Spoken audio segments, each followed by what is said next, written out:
చేతనైతే కాసుకో బిడ్డ, నీ రాజకీయం ఏందో నేను చూస్తా.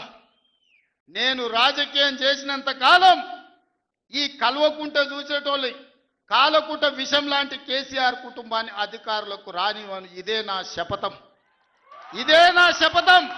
కొడంగల్ బిడ్డగా ఈ గడ్డ మీద నుంచి నేను శపథం చేస్తున్నా. నేను రాజకీయాలలో ఉన్నంతసేపు రాబోయే ఎన్నికల్లో కేసీఆర్ కుటుంబానికి అధికారం అనేది ఇక కళ. బీఆర్ఎస్ పార్టీ కేసీఆర్ చరిత్ర గతమే. నీ సొంత చెల్లెలకే సమాధానం చెప్పలోని ఆయన నాకు సవాలు ఇసురుతున్నాడు.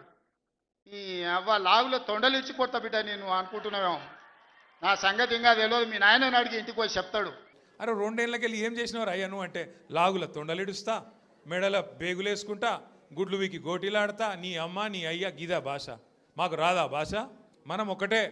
కేసీఆర్ లాంటి ఏనుగు ఆయన ఎంత స్థాయి మనుషులు నేను మీకు చెప్పాల్సిన అవసరం లేదు. ఇలా ఆయన తిడుతా ఉన్నాడు తెల్లారలేస్తే. ఒకరోజు ఆయన చచ్చిపోవాలని కోరుకుంటాడు, ఇంకో రోజు ఆయన కాలు ఇరిగింది అంటాడు, ఇంకో రోజు ఇంకేదో అంటాడు. అరే అయ్యా నువ్వు ముఖ్యమంత్రివి, చెయ్యి. నువ్వు శపథాలు చేస్తున్నావు కదా, కేసీఆర్ను మళ్ళీ లేకుండా చేస్తా, మళ్ళీ రాకుండా చేస్తా అంటున్నావు కదా. నిజంగా నీకు నిజంగానే నీకు సత్తా ఉంటే, నిజంగా నీకు అంత టాలెంట్ ఉంటే చెయ్యి శపథం. 1 కోటి మంది ఆడపిల్లలకు రేపటి నుంచే నెలకు 2,500 రూపాయలు ఇస్తాను, జనవరి 1 నుంచి శపథం చెయ్యి, నేను చూస్తా. తులం బంగారం నేను జనవరి 1 నుంచి ఇస్తాను చెప్పు, శపథం చెయ్యి. చెప్పు 4,000 పెన్షన్ సంక్రాంతికి వెళ్ళి ఇస్తా, 2 ఏళ్ళకి వెళ్ళి తప్పించుక తిరిగిన దొంగను నేను, కానీ ఇప్పుడు ఇస్తా సంక్రాంతికి వెళ్ళని చెప్పు దమ్ముంటే. గా శపథాలు చెయ్యి.